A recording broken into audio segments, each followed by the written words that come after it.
Hello, hello, hello, and welcome back to The 12. This is a show about the Women's Super League, aka the highest division of women's football in England. We're here to discuss all things WSL, both on and off the field.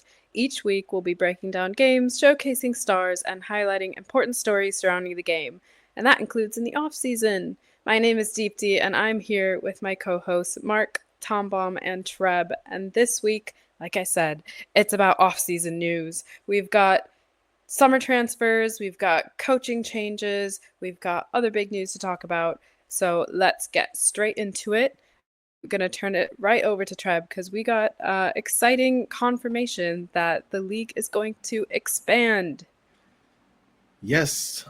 Something that we talked about throughout the year was just the amount of teams in the league and our hope that they would expand. And shortly after the season ended, it looks like they are going to do just that. Now, it's important to note that everything is going to remain the same for this coming season, which is 25-26.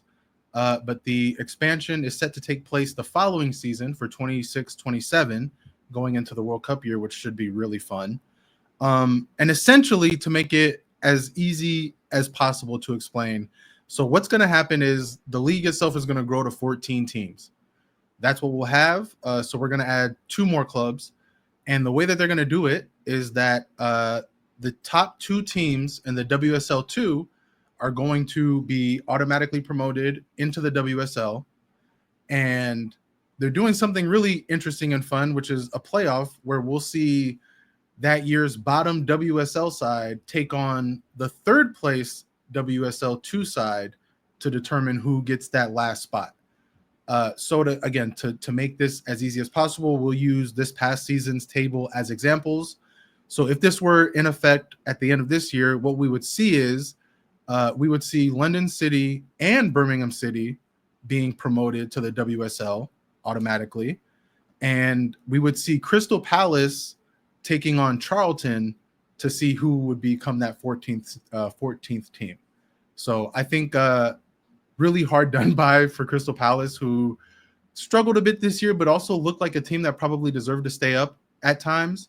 I think it would have been really interesting to see them fight in a playoff spot against Charlton, who I think was also a fun team to watch in the WSL too. But yeah, so that's what's going to happen. And then after that, because that will, from what I understand and from the way that they've phrased it, is that after the original expansion, so that following season, the 27-28 season, it'll go back to the lowest WSL team is going to be relegated, and then the top WSL 2 team is going to be promoted. Ooh. But it looks like they're going to keep that playoff format because it says that the 13th place WSL team is going to essentially play in a one-off against the WSL 2 second place team for a spot in the Super League. So it looks like, we're going to get the expansion, but it looks like they're going to keep kind of that playoff vibe alive, which is going to be interesting to see. I mean, I know for those who watch the men's side of things, like one of the more fun games to watch is what they call the most expensive match in the world, right? The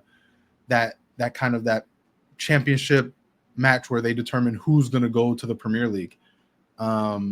So yeah, it looks like we're going to get a little taste of that on the women's side, not just next or not 2 seasons from now, but the season after and possibly going forward. But yeah, exciting times for the WSL. We are going to see 14 teams in now, and it's going to make it all that more interesting.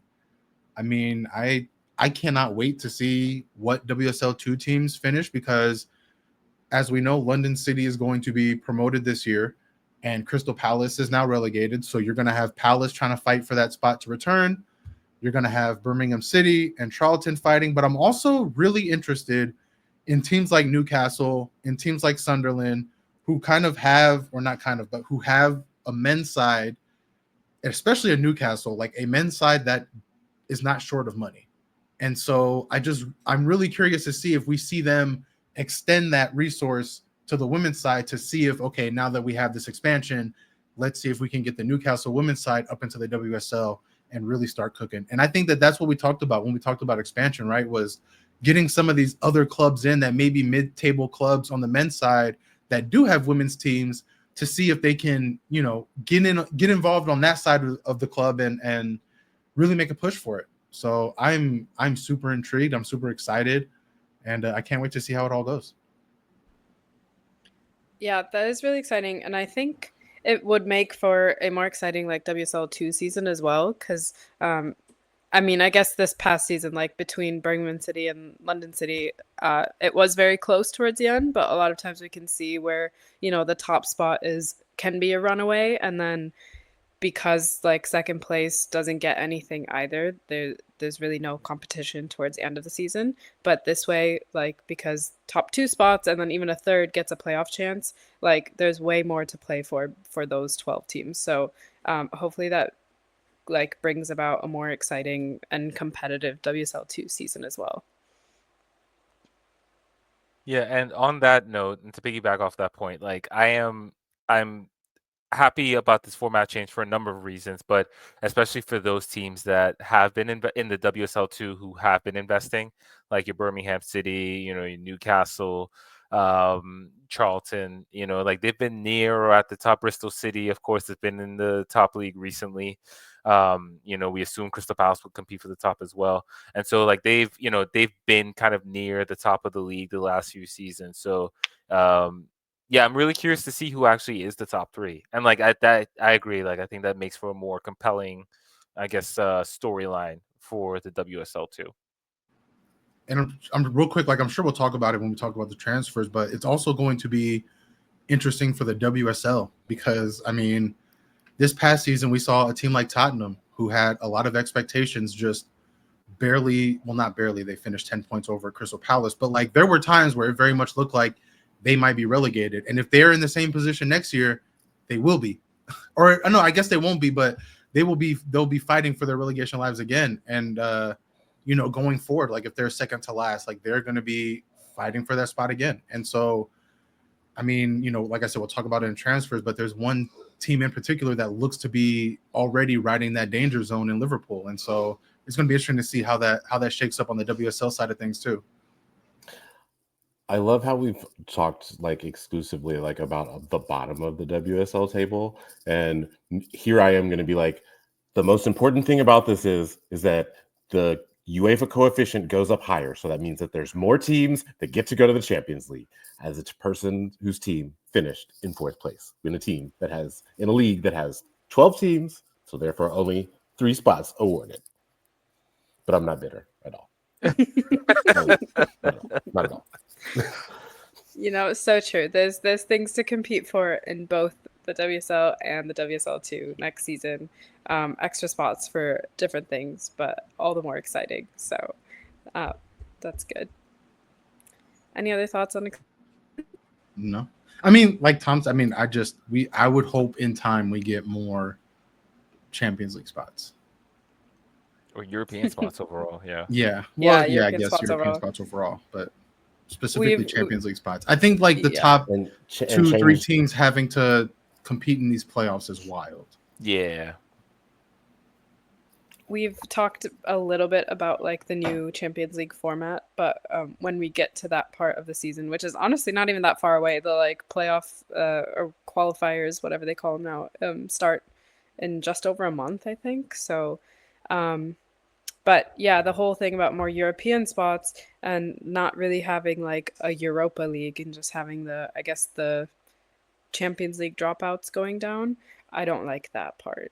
I think they should Nor be more like do I. But we'll talk about that when we get to that part of the season. Okay, we are going to go team by team and talk through all the summer transfers that have been happening. Hopefully we can, or most of them. But there's been a lot of movement as we expected, but some things that we knew were going to happen, some surprises. And right out the gate, we have some heavy hitters. We're going to start with the Gunners. Arsenal made some big moves. And one of them was extremely surprising, but we'll start with the ones that we knew were going to, we kind of knew were going to happen. Number one, Chloe Kelly signed on to be on a permanent deal Obviously, she was on loan from Man City, had a falling out with Gareth Taylor, etc., etc. We knew she wanted to stay. And whom She some of us. exactly.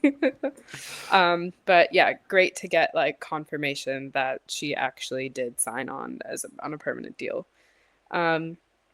We also are getting back Michelle Adjemang from Brighton. Her loan is ended, and she's currently at the Euros. So she's been like, obviously, she had a really good season. She's been playing well. She seems to be taking over Lena Hurtig's number because Hurtig I was about has to say been, that's the important part for a lot of people. yeah, She's rocking 17 now, which like if you know how academy and senior teams work, when you start getting into those lower numbers, that's letting you know you're staying for a while. So yeah. Hurtig, therefore, she's a free agent. Her contract ended, and she's moving to Italy. She's going to Fiorentina. We also have Taya Goldie. She was on loan to the London City Lionesses. She will be moving to London City permanently. I guess, that was a move I think I kind of expected. Once she had been on loan, it was a way to just kind of sort of get her out, which is, I think, good for both sides. She wasn't getting much playing time at Arsenal anyway.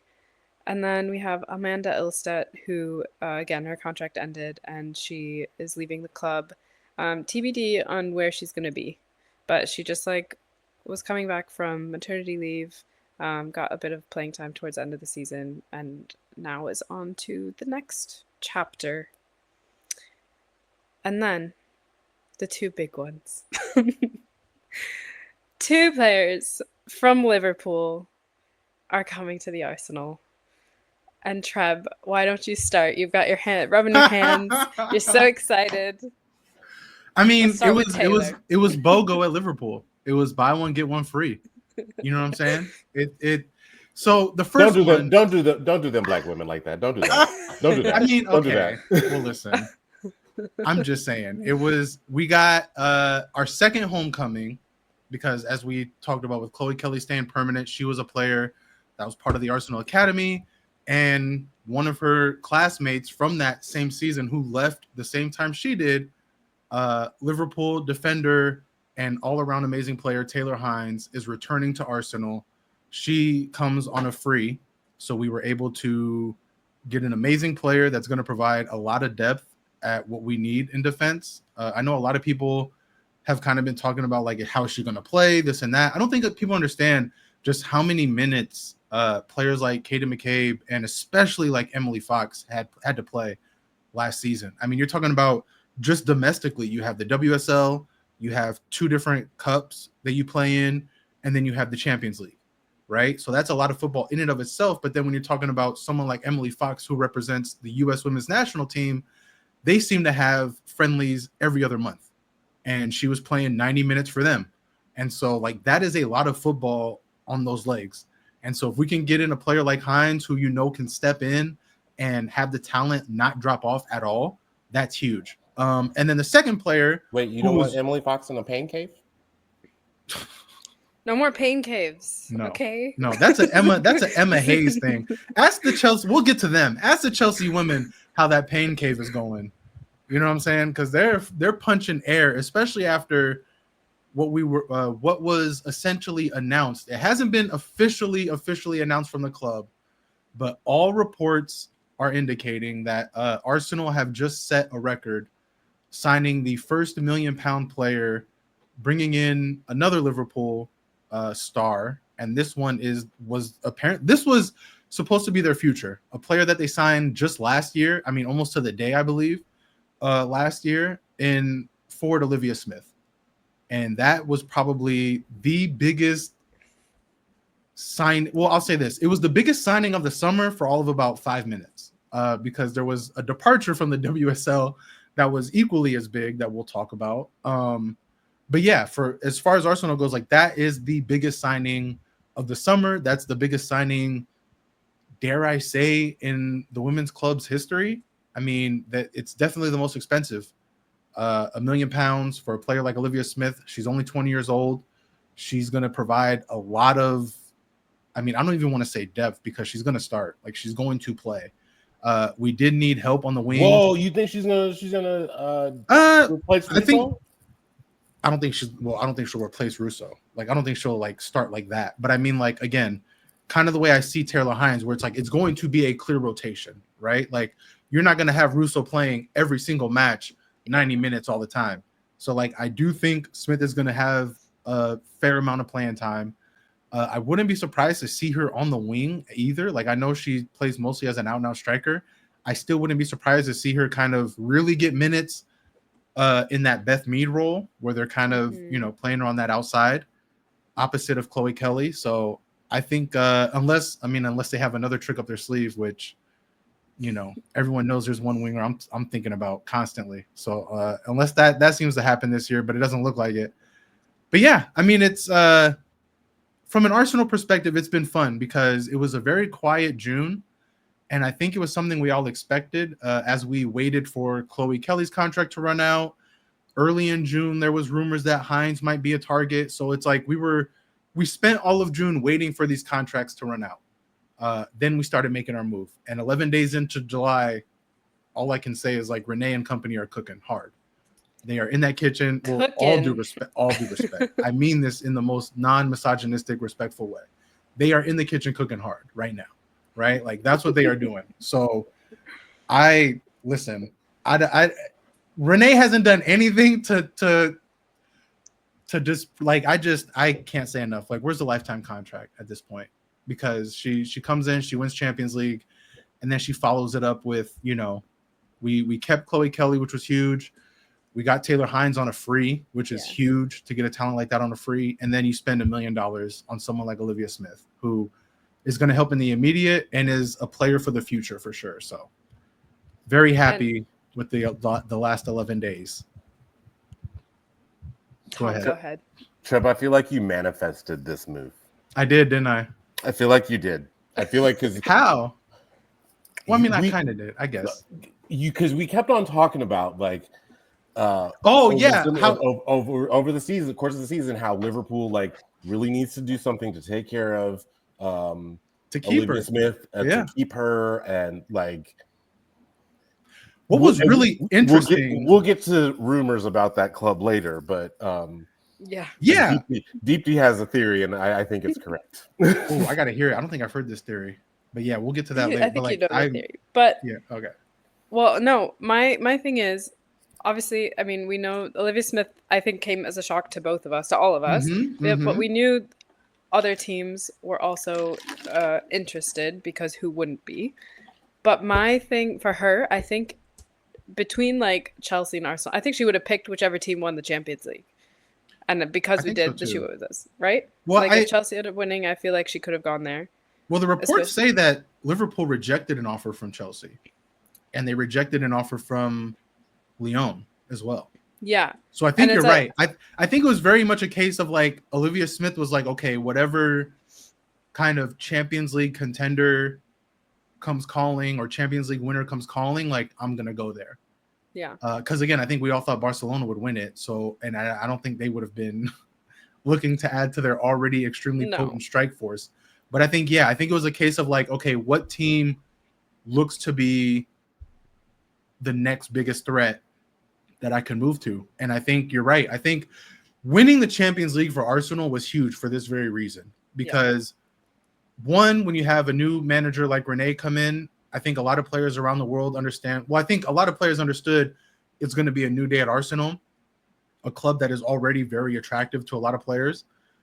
So I think that was the first thing. And then when you see her have the successful run that she had, not just in the Champions League, but just in the season in general, like they kept pace. They finished out strong. They were winning a lot more games than they were losing. They were scoring a ton of goals. They looked like they were having a lot more fun. It just looked like we've said this a lot at Arsenal. It looked like a fun project, right? Like that P word that we talk about, the Arsenal project. And it just winning that Champions League, I think, really sent the message to the entire world that Arsenal are coming back. And if you want to be a part of it, you better get in on the ground floor, because we aren't the kind of club that does this a lot, right? Maybe this is a true change and we're going to be this way going forward. That'd be great. But typically we have these spurts where every few years we'll spend a ton, we'll bring in superstars, and then we kind of just stay low key. We build those superstars, we develop within, we bring in some more youth players, and we move, right? Like that's just kind of how we operate. And so I think this was very much a signal. Like if you want to be a part of what we're bringing and what we're building on, you need to do it now. And I'm not surprised Olivia Smith moved. I'm surprised, one, that it's to Arsenal for £1 million, which is huge. And I'm surprised it happened this year. I thought for sure Liverpool would get at least one more year to try to woo her. But yeah, with some of the decisions that they're making at that club, I do not blame her or Hines for wanting to get the hell out now. Especially, like, I know that it's got to be hard because I know her dad is a Liverpool supporter. So, like, Oof, yeah, like that's got to be really, really rough.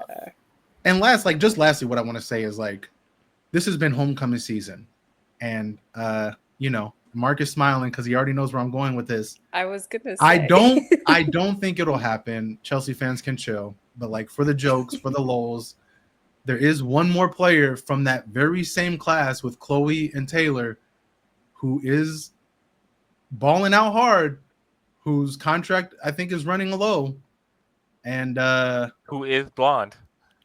Yeah, who does have blonde hair. Who has blonde hair now. For those who don't know, I am talking about Chelsea winger Lauren James. She is at a position we absolutely could use some help at, right? Especially if the rumors of Beth Mead leaving either this season or next season are true. Like, we are going to need more help on that wing than we already have. And so I would love it if we could just complete that gauntlet of homecomings and snag Lauren James and just be like, look, Chelsea, what is it going to take? How much is it going to take? We got the money. We got it. What do you want? You want 800,000? You want 750? Like, what do you want? What do you want? We have a good relationship on the men's side, so you could easily extend that over to the women's side, right? Is it a good relationship or is it a bailout relationship? But it's reported. I think the biggest hindrance, like in all seriousness, I think the biggest hindrance for Lauren James to come to Arsenal is twofold. I think one, she seems incredibly happy at Chelsea, right? Like she seems like she's found a home, which I'm always happy for players when they're happy.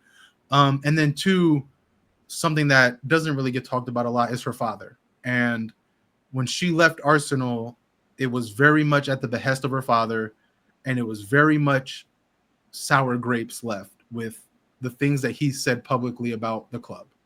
A lot of things I don't agree with. A lot of things I think he's over-exaggerating on. And I think if he were to, I get it. Like, that's his daughter, right? Like, he is one of those fathers that is involved. I love it. I applaud it. I get it. But I think if he was to just step back and be objective, he would see that, like, Arsenal weren't trying to do his daughter wrong. This is just how we move. Like, we're not going to have a 14-year-old play with our senior team. Like, that's never going to happen. Men or women's side. Like, that's just not who we are. So I think those are the two hindrances. I think more Lauren James being happy than her father, but I think those would be the two obstacles for Arsenal to overcome to get her. But I would love, oh my God, if we made that happen, you would not hear the end of it from me. I would be, oh my God, because I'm gonna be real. I'm gonna be 100% honest with you. Lauren James is on Arsenal on my EAFC save. I'm not gonna lie. I'm not gonna lie. Is that the first transfer you do? No, I can tell you the first transfer I usually do is I usually go and get Jewel Brand. That's who I usually get. That's always my first transfer the last couple of years. Yeah, I go and bring Jewel Brand. Always keep you a German. Hey, listen, I get Jewel Brand and then I get Julia Gwynn. So that's what I get. I'm a big fan of the German contingent. So yeah. But I would love Lauren James, man. That would be the icing on the cake. So, but anyway, overall, excellent transfer window for Arsenal so far. I'm thrilled. Excellent transfer window, and they're getting more melanin on the team. That's the important part. Maba, make Arsenal black again. Hey, I've always said that's crazy. But like I've always said it was the manager, not the club. And can we point out, I'm interested to see Olivia Smith on the announcement, because when Taylor Hines was announced, she had blonde hair. So Blonde FC continues. If Olivia Smith continues, if Olivia Smith has a new hairdo and there's like blonde streaks going, I will be able to be convinced that like this is like Listen. something Arsenal write into their contracts. where it's How like, long until Michelle goes blonde? I think she's the only one who's not. I don't think she will, but at the same time, like, you never know. You never know. All right. Yeah. Like you said. Oh, and I quick guess there's transfer one more window. we haven't talked about. There was a professional contract signed by Jesse Oh, Gale, yes. a very exciting young forward who's probably going to take that like Taya Goldie role. And I think there's another, I forget her name, forgive me. Freya Godfrey. Yeah, that's another player that, from what I understand, is possibly set to go on another like loan to permanent basis because she's a really talented youngster that's not really going to get time, especially now that we signed Olivia Smith. So Jessie Gale signs her first contract, a very exciting forward, and the Arsenal Academy just keeps on producing. Nice. All right. Yep. Next team is Aston Villa. There are two players, I think, going into the Villa. Ellie Roebuck from Barcelona. She returns to the WSL. Her stint at Barcelona, unfortunately, probably did not go the way she expected. She, as we know, she was recovering from a stroke also for much of that time. So luckily she's has recovered fully, is ready to play again, and she'll be back at Aston Villa. And they also got Lynn Wilms, the Dutch defender who was at Wolfsburg. I think that's a really good get for them as well. The fact that she's 24 and already had 100 appearances Yeah. for Wolfsburg is huge. Like, and their defense was pretty shaky anyway. Like, that probably was something that they needed real bad. Defense was shaky, and they lost two defenders, it looks like, on free. Mas Pacheco and Danielle Turner are both leaving. TBD on where they're going to sign next. Another big one, which I didn't realize, is Jordan Nobbs. She is leaving Aston Villa. Also unclear where she will be heading, but she would be a good get for several teams, I think. Rachel Corsie retired, and Rachel Corsie, of course, retiring, and I think that's a big, because she was even though she did not play because she was hurt, like she was the team captain, had been the team captain for several seasons. That's going to be a huge emotional loss, and like it'll be interesting to see who kind of picks up the mantle for that position, especially with such a team that's so young.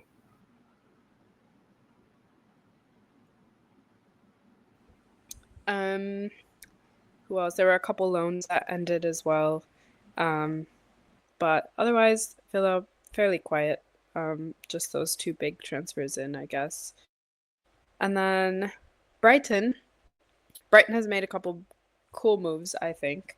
One big one, they got Ndozie, the Nigerian goalkeeper from Paris FC. And we've watched Nigeria several times, and we know how good she is, and I think that's a fantastic move. I think she's the best goalkeeper in Europe. Like, I think that's a really big move for Brighton. Really aggressive.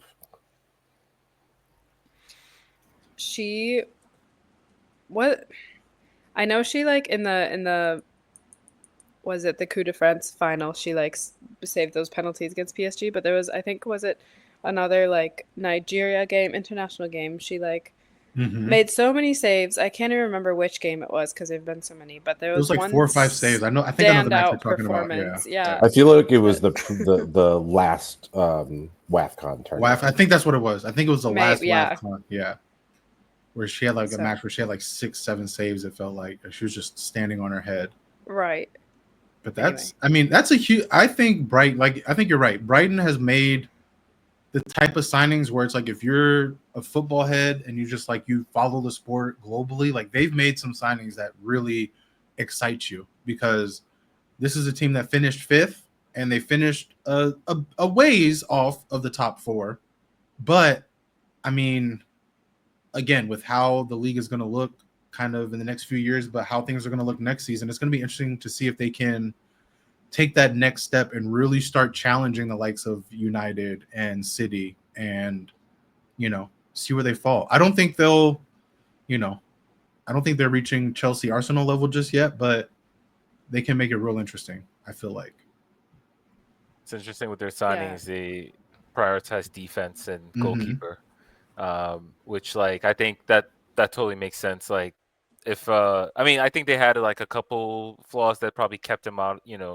Was probably explain the gap between them and like the top four, but I think they probably let in a few too many goals. They also play an aggressive style, right? They play very aggressive, and so they probably, I think that that can be very tiring on your back line when you are like constantly possessing the ball or constantly pressing. And so I think it makes sense for them to address the back line with a lot of experience, actually, with Mecca Minami from Japan and Lee Mengwen from China. Like, well, Lee Mingwen is coming back from loan, but if they have her, she's actually leaving.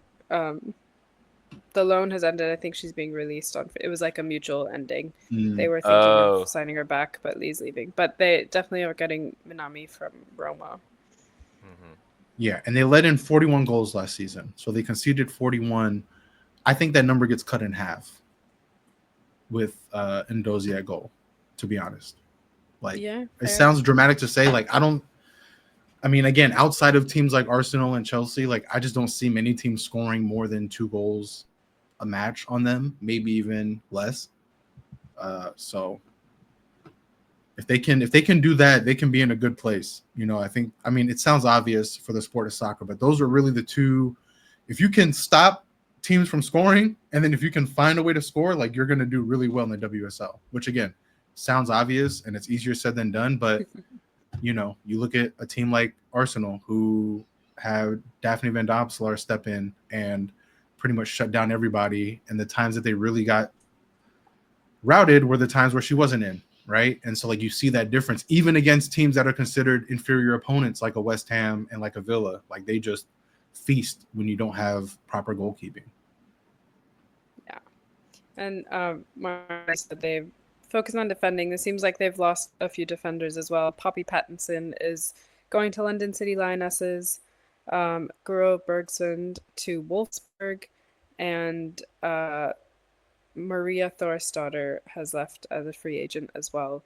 And then they've lost some people on the front line. Like we said, Michelle Achmeng is coming back to Arsenal from the loan.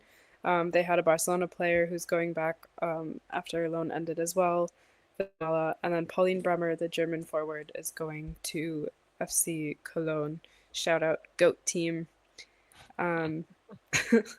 So they've lost a bunch of players. Hopefully they'll do some more transfers, especially for like the attack now. They still obviously have like Fran Kirby, Nikita Paris, and there's one more who's on the front as well. Madison Haley, she just, I think, extended her contract. Yes. So they have options, but good get on the defense and keeper side for sure. Okay, Mark, let's talk Chelsea. Do we have to? No, I'm kidding. Yeah, so Chelsea have been busy so far. We can really start with the outs first because I think that's some of the bigger names. So we have Me Official signed with Seattle Reign. It's supposed to be a total package of 2.5 million, I think, over 4 years. And that's is that the NWSL record for like a total deal, or is it up there? I don't think so because I didn't hear it sure. mentioned. Yeah, I didn't hear it mentioned as a record, so I don't think it is, but it's definitely up there. Yeah, it's up there. I'm assuming Chelsea got like a pretty decent fee, especially considering, unfortunately for Me Official, she tore her ACL soon after signing with Chelsea. So she, we saw her towards the end of last season, and you could tell like she was still getting back into it in terms of her her sharpness, overall match fitness, and whatnot. I think that totally makes sense as well that they let her go, assuming that Sam Kerr is close to returning, if not, going to be there at the start of the season. So, and then we've had Cecilia Mucevic, the backup goalkeeper. She so she actually was out on leave because she was pregnant, and I guess she's leaving to go back to Sweden. Um, so there's that. Sophie Engel, who another person who unfortunately tore her ACL at the beginning of, well, really before the season began. Her contract expired, so not too surprising as well, given the fact that she is, I think 32, 33, something like that. But at an age that you wouldn't necessarily expect the club to re-sign her. So, fair enough. And then we had Ashley Lawrence leave. Now it says that she's a free agent, but I think, well, I guess it could make sense in terms of a swap scenario. But yeah, her contract was not re-upped. To be honest with you, I'm not surprised that she left, given the way her season played out. Like, she was always a backup to Lucy Bronze, and then like she kept getting fewer and fewer Which is minutes. wild as hell. Choice. Like, that is a imagine choice. that sentence. Choice. Yeah, I would want to leave too. yeah, That's exactly. insane.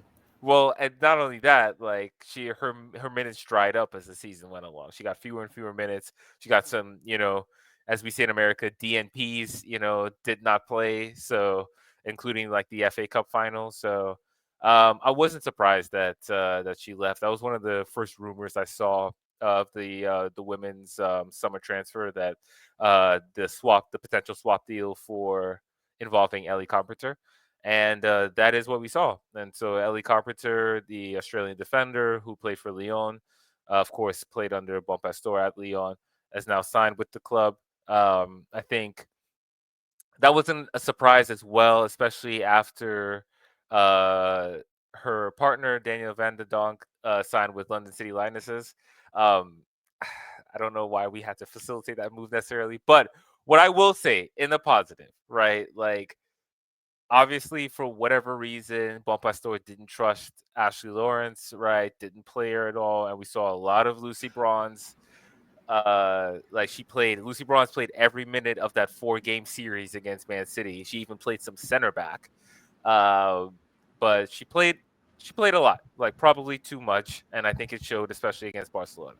So hopefully Ellie Carpenter will take some minutes from her. Like, that's really all. See, that's crazy to me. You don't trust Ashley Lawrence to take over for Lucy Bronze, but then you're gonna trust Ellie Carpenter and then like let Lawrence go. Yeah. The same Ellie Carpenter, all due respect to her, decent player, but like was getting feasted on by Beth Mead at her home soil. We all seen it. A sentence. A true factual. I'm an sentence. Arsenal fan, and that's crazy to me. Like, it was crazy to witness. Like, it wasn't even Mariona doing the feasting. It was Beth Mead feasting on her. Yeah, she Crazy. did not have her best moments in that match for sure. But now she's joining Chelsea, so that's exciting, I guess.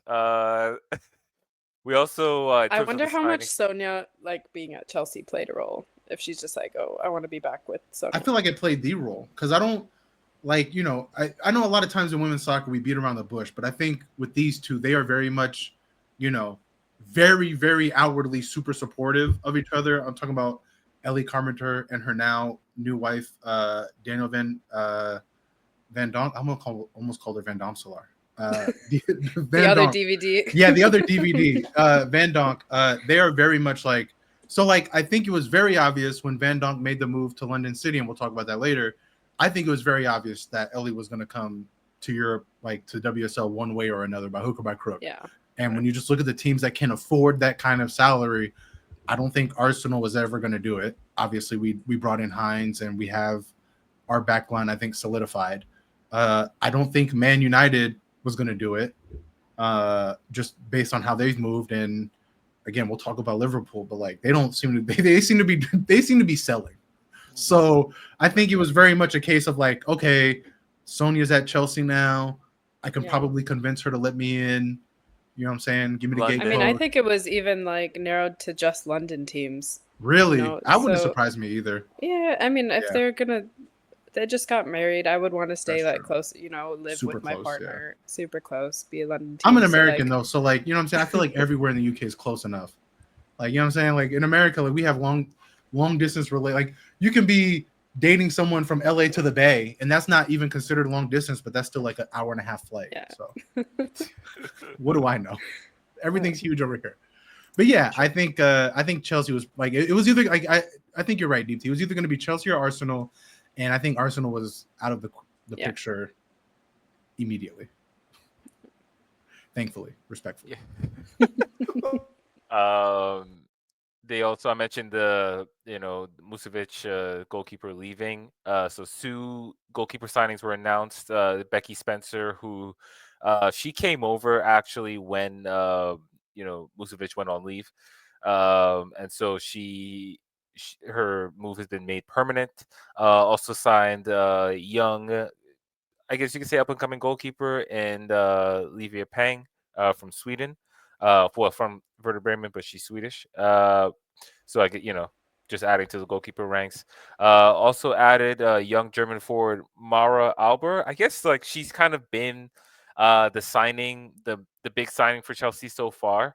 Like she was mentioned. ESPN did an article earlier a couple weeks ago to kind of talking about like Chelsea's like project for the women, kind of like their vision, and the whole thing of like signing these young players that are highly touted and highly rated. And so I think Albert kind of falls into that category. She's somebody who maybe I'm not expecting to contribute too much this season. I'm actually curious to see if she stays with the team or if she goes on loan, as we've seen with other players. But yeah, like I mentioned before, she's probably the other big signing besides Ellie Carpenter. We have some players returning from loan. Is Anyek Nguyen, the defender? I think I don't know if a move has been announced already, but I think she is probably going to leave. We had Alejandra Bernabe, who's on loan at Liverpool.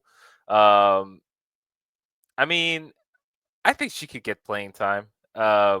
She's a left back. Because my thing is, Baltimore played a lot of left back last year, and I don't necessarily want to see more of that. Your coach made some choices with outside back, boy. Man, yeah. Adventures. And if you've been watching the Euros and you've been watching France, you can see that she shouldn't be playing there. She should not be a fullback. She's not. Yeah, like even for Chelsea, like she was better at left wing. That's the thing too. Like she's a good left winger, or good winger in general. Like there's no need to play her at left back, I think. But anyway, so I think that Bernabe could play a role. We'll see if she does. Julia Bartel, she was on loan at Liverpool. I'm curious to see if she, what the plan is for her. I imagine she goes on loan again, but we'll see. And then there's Lexi Potter, who I like her a lot. I liked watching her at Crystal Palace. But I also think she probably doesn't stay, huh? Well, we'll see. Like, because my thing is this, right? So coming into the offseason, there were really 2 players that I was really hoping, borderline expecting Chelsea to come away with at least one of them. Lily Johannes and Olivia Smith, right? Here we are. That is July the breed 11th. of the Bible, y'all. And I'm glad they failed. I'm glad they failed. Punching air. Boys in the Hood, Cuba Gooding Jr. just punching air. Snot tears running down their face. Because Lily's on her way to Lyon and Olivia Smith is going to their direct rivals. God, I love this life. That's the one that stings so badly. And I'll tell you why the Olivia Smith stings so badly. Actually, I should mention this, I guess, as part of the signings. Like, we all talked about Jana Riding-Kanerit's form, especially for the latter half of the season at least, right? Like, the goals dried up and all that. Her contract runs out. I was expecting the thank you, Joanna post. Right? Bro. And then I log on to Instagram one day and I see 2-year deal, and I'm like, what? Why? And then This so was we supposed to be a piece, not a 2-year deal. Yeah, he's like, no, that's not how that goes. This was no. that's not what I. Oh man, and yeah. So and then you missed out on Smith, which like we know it was reported that Chelsea were interested in. So I guess they didn't want to fork up the Bid money. rejected. I mean, Yeah, I'm interested to know what that means because there's two versions of bid rejected. There's you didn't pay enough, yeah, which like Chelsea has. Let's be honest. Like I love Arsenal. Chelsea has 10 times deeper pockets than Arsenal can imagine. So like, and that was even before the me official $2.5 million departure, right? Like they have pools of gold coins. You know what I'm saying? Like just infinite wealth. And so like I don't think it's that one. But then you also have the other bid rejected where it's like the player themselves was like, I don't want to go there. yeah. Which again is hard to believe because it's like Chelsea have been snatching up everyone the last decade. Like I said, I expected it. I'm sorry. Like I know that Crazy, sounds crazy. Maybe with Sam Kerr coming back, she didn't think she would get enough minutes of playing time. I don't know. Yeah, Too much especially like competition on like Chelsea literally roster. you had like because before she signed, like the official news Hadn't- wasn't yeah. announced. That's So true. like you're thinking, oh gosh, I would have to have 3 players in that I'm in competition with for minutes. Yeah. Versus Russo, who's like your only competition at Arsenal. And again, with how much Arsenal are playing in competitions, like I don't think that's like slander Stina rap name goal Hey, listen. UWCL goal scoring. Don't turn this on me like I'm not the one Blackstenius. promoting her and posting that picture of her with the UWCL trophy every chance I can get.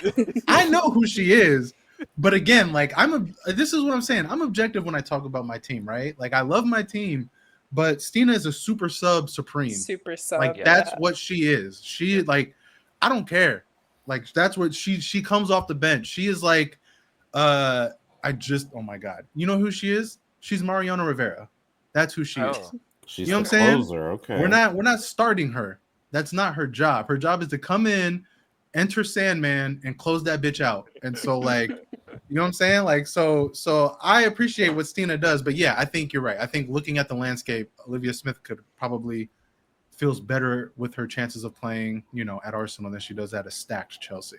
Yeah, that's fair. It's just, and then like the whole thing of like when the reporting on the Johannes transfer, the rumors, like the whole thing of the Johannes camp wanted Chelsea to get involved. They are lifelong Chelsea fans. Her father is a lifelong Chelsea fan. She grew up a Chelsea fan. But essentially, Bon Pastor is saying, yeah, I like Johannes, but we have Lexi Potter at home. What? That don't love that, because my thing is like we don't actually like the long-term outlook. The long-term outlook of our midfield. It's not exactly deep. You know what I mean? Like I think there's plenty of room for both. So I don't really understand that logic of we're not really gonna pay what it would take to get Johannes, the youngest woman to participate in Champions League. Like, what are we talking about right now? You really let her to go to Lyon? So we got Johannes at home with Lexi Potter. I love Lexi Potter to death. Man. She's not Johannes. That's just come on. Nobody should reasonably cognitive dissonance. So yeah, I'm not loving this window so far for Chelsea. I love it. Especially, and it really bothers me to see Arsenal in particular doing what they've done, because there's the thing too, like you mentioned the good form that Arsenal. Here we go again. See, this man got this is what I'm talking about. I can't even say he had it ready to go. I can't. Continue, Mark. I want to argue, but I can't. Oh man. So, oh God, I lost my train of thought. No, yeah, okay. Just dust off the fingerprints. I want that trophy to shine. Thank you. Like, so Arsenal, like at one point towards the end of the season, Arsenal were actually on the same goal difference as Chelsea, and obviously like the last couple of results kind of skewed those numbers again. But like Arsenal like played pretty well under Renee, and so like now you're getting a full season of Renee with reinforcements. Like, I think Arsenal are kind of scary. Like, This man, look at the. I'm like, oh, this is concerning. I You know? can't wait for the season to start. Oh my gosh! No, I said we, it. we need a Excited. few I said more it. weeks. I need Chelsea to do something for me to feel better about this window. I will say, like, we talk about I need my biblical. coach to run a training session first before we can even talk about this upcoming season, please and thank you. Real quick, like, just to finish up on Chelsea, like Tom and like, we laugh about their biblical greed, but I'm not gonna lie, I get it now, because like ours, like, it's like that. I It's was like wondering that when you were meme. gonna It's get like there. that meme where the guy's like holding the butterfly. It's like, I'm just like, is this greed? Because like we got Chloe Kelly on the perm, we got Taylor Hines on the free, we just dropped a milli on Olivia Smith, and my first thought was like, who's next? Like, Yeah. just give I me was like, more. I get it now. This is more. why the Like, I rich get want to it get now. richer. I get it now. Can we, like, do we have another, like, brother? Like, come on, we got the money. Like, can we, you know what I'm saying? And I'll be honest, like, I love the women's side, and like, I just, like, the women's team has always been really special to me. But I think also, as an Arsenal fan that like very much is involved in both the men and women's side, just this summer as a whole for both sides, like watching the club as a whole just go crazy in the transfer window by July 11th is like, I used to pray for times like this. Like, so this to me, I'm just like, this is like playing FIFA. It's like watching FIFA. It's like watching someone play FIFA or something. I'm just like, who's next? Like, who do we got? Who can we bring in? The most important transfer-related move that Arsenal Football Club made Jonas was a subtraction. Was a subtraction on the men's side. And and I'm glad y'all finally did it, and I'm glad specifically for y'all that y'all are free of that. The vibes have been immaculate since. Like, it's just been But yeah, I mean, like, I get it now, Mark. I get the greed. I get it. I don't think I'll ever be the level of greed where I go into a season thinking, yeah, we should get Lily Johannes and Olivia Smith because we deserve it, as is our birthright type of greed. Like, I don't think I'll ever get there. But to snipe Champions League from y'all in a year where you desperately wanted it, and to follow up this summer to snipe Olivia Smith from y'all with £1 million transfer. God, dude. Like, that's the thing too. Like, setting the record. That's what we do. You're not supposed to be the record setter. And then by proxy, for those who don't know, just go look up Lyon's announcement for Lily Johannes and look what they did, because that to me was like supreme trolling, where they found probably the only picture of Lily Johannes in a different non-Chelsea shirt and put the caption, "Was always meant to be." Like, she's always been a lifelong Lyon fan. Yeah. Like, the troll levels on that just had me giggling, feet kicked up and everything, just giggling. Michelle.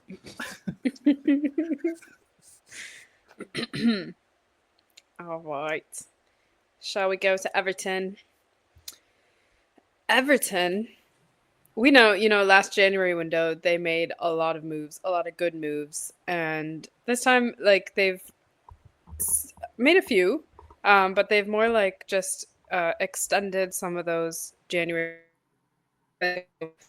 being the biggest one. She obviously had a great like half of the season. She's extended. But they also have seemed to gotten 2 Japanese defenders, one from Hecken and one from the Japanese club Ura Red Diamonds. Both are really young. We know like the Japanese team is strong, and especially like this era of Japanese players is really good. So those seem like 2 exciting ones. I don't know too much about either of them, but I love to see like the more players outside of Europe and outside the US come into the WSL and come into Europe as a whole anyway. And then they also got, excuse me, Ornella Vignola from Granada. She's a Spanish forward. She is also quite young. She has played for the Spain youth teams, and she's ready to move to England. Didn't they just also announce Yuka Momiki as well? Did they also get Momiki? It's not showing, no.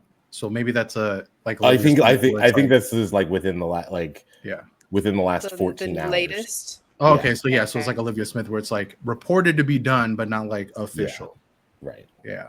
I mean, we talked about it a lot last season. I think Everton, the biggest thing that they did was get proper ownership, right? Like that was going into the January window. We talked about how they were a team that was staring down relegation and how they needed to spend money and they needed to invest and they needed to get players in and to really fight for their spot in the WSL. And I'm really impressed with ownership because from day one, ownership came in with a plan. They said, look, here's a list of things we want to do. You know, obviously the first is make sure the men don't get relegated. The second is make sure the women don't get relegated. They talked about investing in the women's side, investing in the youth academy, not just spending all the money on the men's side, which I absolutely love to hear. And then they went out and did it. Because I think, you know, I'll probably talk about this when we talk about London City. Like there's a lot of people out there that like to run their mouth and say nice things and then don't do it, you know, or the complete opposite. And like Everton, like they came in, they had the plan. They said, we're going to invest in our women's side. And they did just that. They staved off relegation. And now they're coming into the summer with, like Deepti said, two really good, solid, young Japanese signings. And I think right now Japan is a bit like the way Germany is, where it's like, yeah, you may not have heard of these players. You may not have seen them a lot, but you know, because of how that international team is and how they develop young talent and how good they are, you know, you're going to get a player. Right. And so I think, especially for a team like Everton, this is a huge step in getting them to be a consistent mid-table team. And I know, you know, fans always want to talk about championships and winning and all that, but sometimes you have to accept like it takes time to build. And to go from a relegation side at the beginning of last season to then being a consistent mid-table team, I think is going to be a huge leap for Everton and a huge launching board for the future. So I've been really impressed with what they've done, not just this summer, but like I said, going back to January. So I am a little concerned. And Tom, you're right. Sorry, I just want to confirm they have gotten Momiki from Leicester, so that has been confirmed. And then they also have gotten a midfielder, Rosa van Gool, from Ajax, I think. She's a Dutch U23 another solid player, youth program. Another one where you're just like, they develop young talent really well. Yeah, so that's good that that's good that they got midfield reinforcement, because losing Justine Van Havermet is a bigger deal for them than I think that is like you would see on its face. It's like, and if you can just tell by the way that she's played in the Euros for Belgium specifically, how important of a player that she is, especially for a team like Everton. So they're going to need the midfield help. Yeah.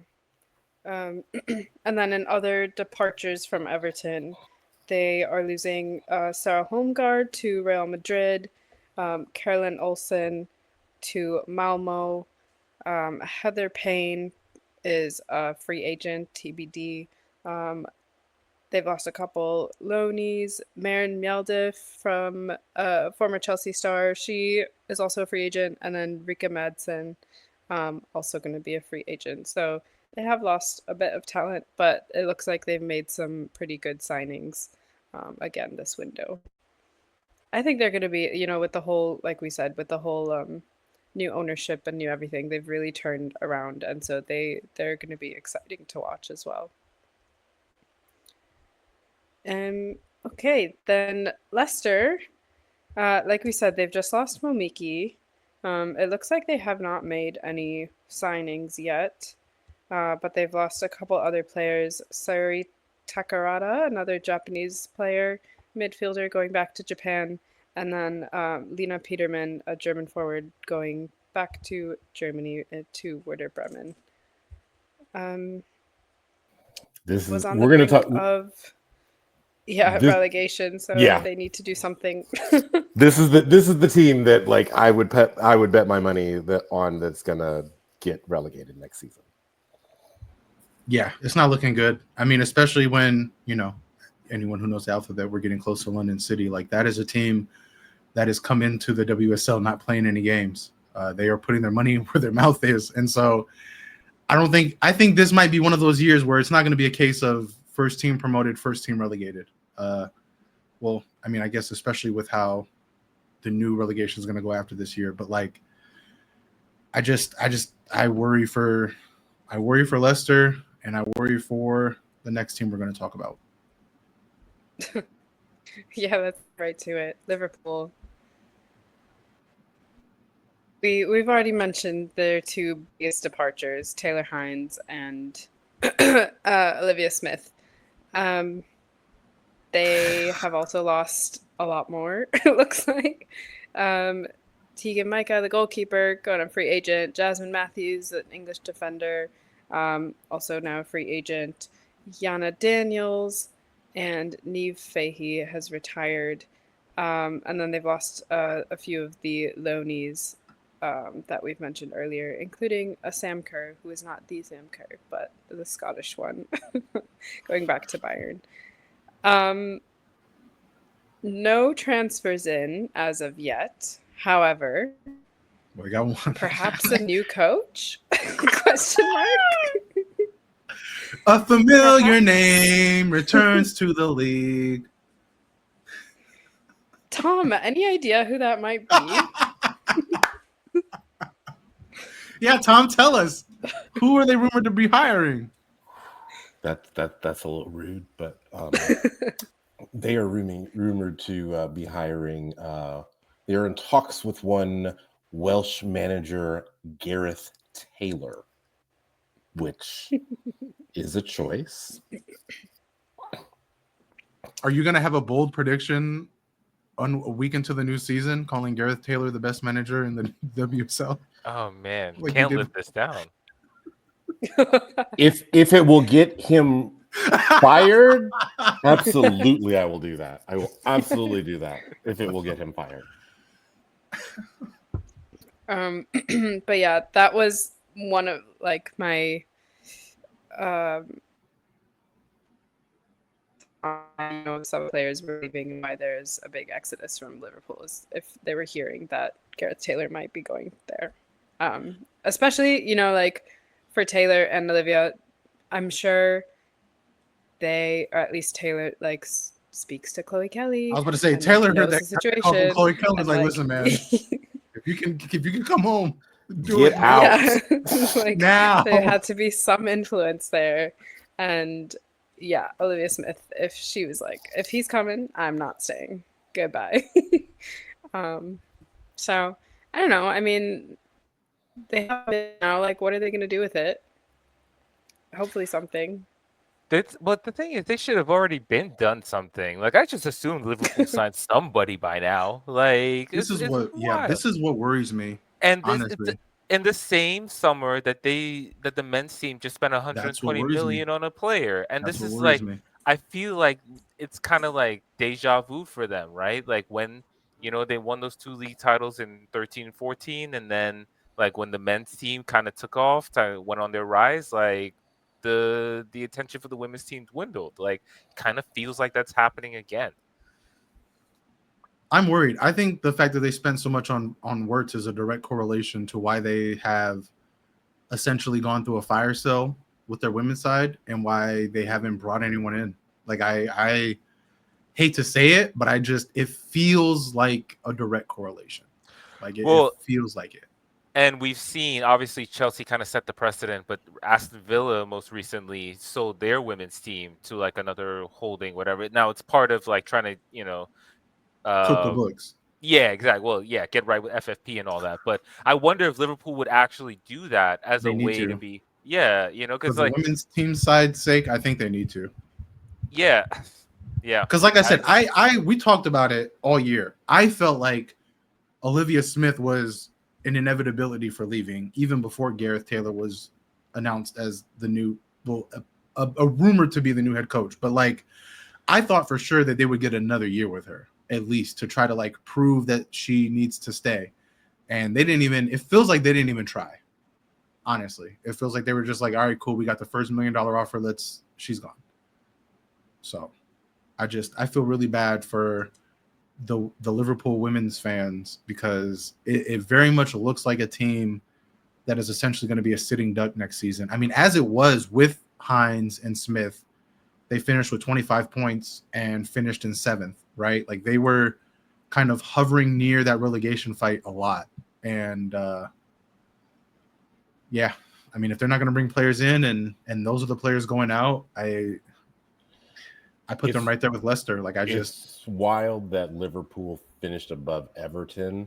And really the only reason that Everton finished below them was because they started out the season so terribly. Exactly. Like, because if they would have had that form all season, they would have easily outstripped Liverpool. I fully agree with that. I think Everton definitely are going to finish ahead of them. I mean, yeah. I mean, like I said, I think Leicester, going into now, like the far too early prediction, I think Leicester, Liverpool, and, Tottenham are going to be the 3 kind of teams that you look at in terms of these are legit the teams you have to watch for to be relegated. Yeah, but I mean, again, at least this year they'll have a chance to fight for their life in that match to stay up, right? Against the 3rd place WSL 2 team. But like, it's not looking good. Yeah. And to reiterate Mark's point, like it's always a shame when you see a men's side doing really well and then the women's side kind of being swept to the wayside, and it's like you can tell they're not investing as much as they should. And like, I don't know, to me, if one side is doing well, you would want both. You want the other one to do well as well, and like be able, you can see like just for the game as a whole, for the city as a whole, for like the club as a whole, it's always better to have both sides doing just as well in their respective like leagues. So that's a shame. I hope they do something with the money that they've gotten now and make a couple signings. Maybe they want to lock down a coach first and before they start signing so that they have some say in it. And we'll see if the Gareth news I just don't. Yeah, true, I think, but that to me is like the worst. Like, that to me is just like the worst coaching hire that you can have, in my opinion, in women's soccer right now. Like, why would you want a coach that is infamously been the reason for a lot of his players' unhappiness while he was there? Ran off an entire midfield. Yeah. Ran off an entire midfield. Like you had Chloe Kelly essentially giving him the biggest middle finger the moment she left. Like, and especially after Arsenal won the Champions League, like Chloe Kelly has been the biggest, I think, recruiter for Arsenal this offseason because she just like can't say enough good things about Renee Slegers in the club. But also like she's at every point she's made it clear like Gareth Taylor was the reason she left, and Gareth Taylor was the reason she was unhappy, and Gareth Taylor was like the worst person in the world to be around. And I don't know what players you're going to attract with that man leading your club at such a crucial time. Like, I just don't. Yeah. I anyway, like, dislike the just recycling of managers within the league or just within, like, the women's game. But like we've said, there are at least, like, a handful of really good coaches out there who could There's a handful here stateside. Really good. Yeah. Really good managers. Some who are currently, like, in assistant positions. But yeah, it's a shame to see like the men usually get recycled. And I mean, Liverpool got all that money and prestige. Like, go after someone like Seb Hines. Like, I would hate to see him go to there, but like, you know what I'm saying? But like, we haven't gotten there yet. We'll get there, but we haven't gotten there yet. Yeah, but like, is that who you guys want? Is that who you're hoping for? Gonna try to manifest? Let's move on to London City. Yeah. Okay. Yeah. Okay. Yes, the newly promoted London City Lionesses. They've been busy, as a newly promoted club would. Michelle Kang has been making moves. We already talked about one of them in Dan Van de Donk coming from Lyon, or the Lions. I don't know how to say that anymore. Their new name. The Cape Teams. The Cape Team. The Cape Team. One of them under the Kang Empire. But yeah, under the Kang Cape. Under the Kang Cape, you're right. Who else have they gotten? They got a goalkeeper, Elaine Lett from Real Sociedad. They've gotten Poppy Pattinson. That was the latest one announced, I believe, from Brighton. She's a defender. Like we said, Taya Goldie is remaining after her loan from Arsenal. Isa Cardinal, a Dutch defender, is coming from Ajax. Sani Franci, a forward, also from Real Sociedad. And Connie Schofield, a midfielder from Sheffield United. She was on loan, and she seems to be... No, she's going to be a free agent. It looks like she's leaving the club, actually. But quite a few signings. I expect there to be more, but I think they're gonna be like a sneaky good team, and maybe not so sneaky, just given like the caliber of certain players on the roster already.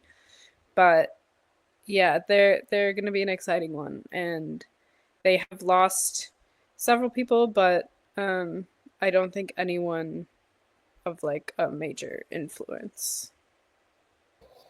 Aslani and Van de Donk is going to be nasty. Like that's just that's kind of mean. And they also have, who's the other Swedish forward they have? They have Aslani and they have someone else, don't they? Maybe not. I'm forgetting who's on the Lionesses at the moment, but Sophia Jakobsen. Jakobsen, yes. Yeah, I was like, she was from at San San Diego. Diego I was Wave, like, yeah. So they do have a strong team. I mean, I think this was expected, Yeah. right? Like we talked about when they were promoted, that having Michelle Kang was, you know, they may not be the same in name recognition and in longevity, but when it comes to long money, like Kang is right up there with Chelsea and City. Like that is the ballpark that we're talking about. Like her money is longer than Arsenal's. Like that is, you know, like that's fat. Like she's got deep pockets. Now, she also has 3 clubs, and you know, a lot of the superstars seem to be going to her, what is looking like her favorite club, which is the Lionesses Lions of Lions. So everyone is going over there. Sir. I was like, I don't Right? know That's which the one you're name, talking about. The Lions, the Lionesses. We are waiting for the Washington Lions, you know, to come about. But yeah. My heart goes out to the Washington Spirit fans because it is very clear they are the redheaded stepchild. Like it is very clear she doesn't really care about the NWSL anymore. Like she has her new teams, she has her new toys, she's in the WSL now. Like she's very much like, I don't want to play with you no more. I know, I don't even know this like from a reporter standpoint, but I know this in my heart and soul. She desperately, I guarantee you, desperately wants to bring Trinity to either Lyon or London City. Like she wants that more than anything. And I think that the rules are keeping her from it, thankfully. But like, I say that to say, I think there's one, if not two, but I think for sure one superstar signing coming to London City. We all thought for a minute it would be Ovaye because she seemed to be in London for a while, and it looked like she was going to go there. And then I forget where she moved to. She ended up going to where? Can somebody help me so I don't have to look this up? I don't want to say it was. I want to say it was like a team in France, but I'm not 100% sure. I could be dead wrong. I think, where did she go? Did she stay in Mexico? Perhaps. Is it at Tigres? No, I'm she almost leaving Tigres. Yeah, she's leaving Tigres. Let me see. I don't know if that's confirmed, but yeah. Anyway, I don't think her move has been confirmed, but yeah, she was rumored to be like, well, she wasn't. She was in London for a long time, and I think a lot of people, myself included, thought it would be London City just because, again, I didn't think Arsenal had really interest in her, and I don't think Chelsea. I think, you know, as Mark said, their focus was, well, I thought their focus was going to be on Olivia Smith and Johannes, but it turns out it wasn't.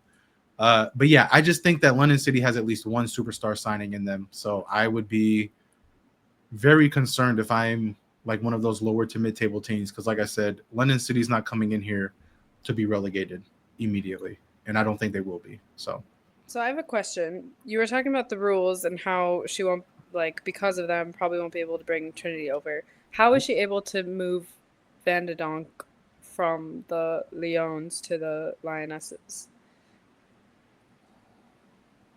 We'll see. Did she sign as I a free thought, agent? yeah, I was about to say, I think Van den Donk's contract had ran out. Yeah, And that's where the Yeah. technicality comes in. So it's not really transferring one club to another. It was her contract with Lyon ran out. Lyon decided to not re-sign her, and London City decided. I say that because it's Michelle Kang. It's all her, which is why I think it's going to be really interesting to see how because right now Trinity Rodman is running out of contract. I believe next season is her last season, right? Under contract, or is it this season? Right? It is the end of the 2025 season. Is the end of her contract. And with how NWSL season runs, it is going to be in the winter window for what would be the WSL. So I would be January window. I expect her to. See, this is the thing, and I said I would talk about this when we got to this, but like this is the thing about Michelle Kang. She's a snake. Like, I'm gonna just keep it real. Like, she says a lot of the right things publicly, you know, in terms of like, oh well, I mean, I remember when she bought Lyon, her thing was, well, you know, I don't want to run multi-club ownership the same way others do, and we're gonna do this right. And immediately is out here loopholing and finagling and breaking rules. And so it wouldn't surprise me. What is wrong with multi-club ownership? I don't understand. It's trash, and you're trash. I'm gonna just keep it real. Wow! Wow! It is ruining football for this very reason. Because I guarantee you, Arsenal can go and Chelsea can go to Michelle right now and say, "We'll give you $10 million for Trinity Rodman." And in my heart, I feel like Michelle would say no, strictly so that that contract could run out and she can sign her for free for either Lyon or London City. But that's like I firmly believe it. That's shrewd business, though. It's not true. It's disgusting, bro. Like, this is the dangers of multi-club ownership, because you have people like her who will use every opportunity to like do these things, and it's just, I don't know. It's not right. It's not, in my opinion, that's going a little too far, right? Like, there's a lot of things in football that I kind of accept, and especially when it comes to teams like City who like notoriously bend the rules, and teams like Chelsea who notoriously cook the books. Like, there are some things I'm willing to just be like, okay, it is what it is. Like, that's just how it goes. The rules and but like the books. But like the multi-club ownership stuff is like, that's my hard line. Like, that's where I'm just like, I don't like any of it. I haven't liked it from day one since the early 2000s when City did it. I don't like it the way that Red Bulls do it. I don't like that shit. I think it just ruins the sport. And yeah, it's gonna be interesting to see what Trinity does, because she is right now, in my opinion, probably the most sought after player on the planet. And it's very conspicuous how she's not played pretty much all season for Washington. But I think that might be more of a result of back injury. That's what they say, but I don't know, man. No, that's more of a result of she ain't like that man. John. Well, that's again. Too. I think there's two factors. There's the back injury and the reported, rumored clashing with Jonathan. But then again, like she went to his last. He went to Lyon. So would she sign with Lyon then? She went to his last day at work and made sure that it was his last day at work. She ain't like that man. I don't know. We'll see what happens with Trinity. But yeah, I think London City, as far as they're involved, I think they have one more superstar signing in them, and they'll stay up. Yeah, I expect them to stay up. I think they'll finish above a few teams as well. Like, I think I could see them finishing in like the 6th to 8th range. Mm-hmm. I believe it. Man City. Tom, what do you like? What do you not like? They've made a couple good signings. Yes. And they've lost a few good people as well. So obviously we talk about Chloe Kelly. Contract with Man City ran out. Signed with Arsenal. Laya Alexandria, get the fuck out. Get out. Get the fuck out. Get out. Like, when I tell you it was hilarious that like the match ended, the last season match of the season ended, and like 5 minutes later the Man City app sent a little graphic that said like Laya Alexandria and Man City are departing terms on blah blah blah blah blah. It was like 5 minutes after the end of the match. It's like, get the fuck out. Like, bye.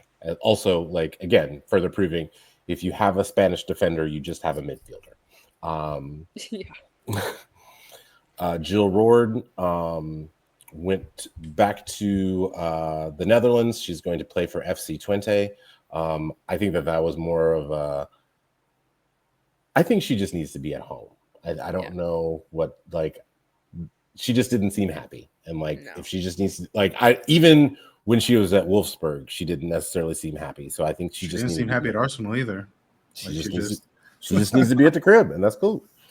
As for signings that City has made, probably the most impressive to me is the signing of Jade Rose out of the Canadian international from the University of Harvard. She is can play both inside and outside, really large, really strong, and God, I hope it just means that we do not have to play Gracie Pryor ever again. I just no, please no. Also signed 18-year-old forward Iman Benet from Young Boys in Sweden. Interesting product. I don't know if this is just Bunny has not signed a new contract, so I don't know. And this is the last season of that contract, so I don't know if this is just kind of getting help for that or what. So the Bunny to Chicago agenda lives. Oh, Lauren doesn't even coach there anymore. True. I had to fight this fight the other night with some other people. And then they also signed Sydney Lohman, midfielder for Bayern Munich, who I'm very excited about because if for nothing else, it gives potential for Yui Hasegawa to either one, get a rest, which is going to be important, especially when she's away for the Asian Cup in January, or maybe move Yui up higher and actually play her at her natural position. But the biggest announcement of Man City's offseason has been the announcement of Andre Zeglerts as the head coach. And I just want to say for the record, that is not how you spell Seb Hines. And I don't know, Therese, what you were doing, but at least now I have a face to be mad at when we do something stupid like lose on the road to Everton, or like we haven't, like Gareth Taylor did, or I don't know. I guess I'm just along for the ride. He's currently the Danish national team coach. You look stressed, bro. You are just dog. His last job was finding a ways to win with Pernilla Harder and prayer. So what should I be excited about? I don't know. You can be excited that Denmark has gotten grouped and he'll be with you guys soon. Yeah, that is the best news that came out of the Euros for Man City, without a doubt. So maybe he's a good recruiter. He needs to recruit 6'1" Jamaican to stay in Manchester is what he really needs to work on recruiting. Is that how tall Bunny is? Foremost. Yes. God damn, dude. I knew she was a unit. I didn't think she was 6'1". Holy shit. That is for a striker, that is goddamn. Yes. That's why she scores all the time. I know Mark is sitting there just hoping that contract runs out because that greed is popping up. I can see it in his face. I can see it in his face. That greed is popping. He's like, we missed out on Olivia Smith, but we could get Bunny Shaw. Bunny Shaw. On a free. Look at him already. Birdman hand rub. Bro is ready. Join your fellow Jamaicans in London. See, that's the other thing too. They do gotta Taylor Hines. Yeah, Taylor Hines recruit for Arsenal. Season. Oh my god. I mean, anyway, back to City. Back to City. Yeah. I will say, it's interesting that Seb Hines has a job in the NWSL, which is a top league. But I do think, I don't know what it is. I don't know if it's manifestation or what. But I do feel like he will be coming to the WSL in the next 2 to 3 years. Do you think? I know you guys can think that, but I don't know. I do. feel like he's happy with think, Orlando. but that's the thing, though. I don't think he's as happy as he used to be with Orlando. I think he sees the writing on the wall. Yeah, with exactly. Marta, like, because her form this season has declined pretty precipitously, and so I think he sees it and is like, it might be time for me to get out soon. Like I said, I think, and especially being a UK guy, like I don't know exactly where he's from and what his kind of who he used to root for, what his ties are. But I think if a team in my opinion, I felt like a team like City, a team like Liverpool, offer him enough money, I think he would absolutely jump at that. I really do. So, yeah. Apparently, he's from somewhere near Leeds. Ah, interesting. Yeah, I think. I mean, I don't know, man. Who knows? Maybe his daddy from North Carolina, though. Yeah. But yeah, I don't think he's as happy with Orlando as he was a season prior. Like Tom said, I think the writing is on the wall in terms of I'm reaching the end of my stay. So fair enough. Yeah. But you got your manager, Tom. Congratulations. Yeah, congrats. Yay, somebody to yell at. Woo! So excited. Well, we'll go to your crosstown rivals, United, who haven't really done anything. Yeah. They've extended some contracts. Millie Turner, Fallon, Rachel Williams, and that might be Kira the signing of the summer. Let's be real. Extending Fallon is probably the signing of the summer for them. That's what they wanted for sure. There's no transfers in. Transfers out. They're losing Aoife Mannion on free and Alyssa. That's addition by subtraction because she was getting cooked. Yeah. They need. They need to start shopping right now. I mean, for a team that's about to go into the I was about to say they're about to go to the Champions League. I don't think they understand. They are not behaving in a manner in which you would make you think, oh, they're about to go into the Champions League. But can we blame?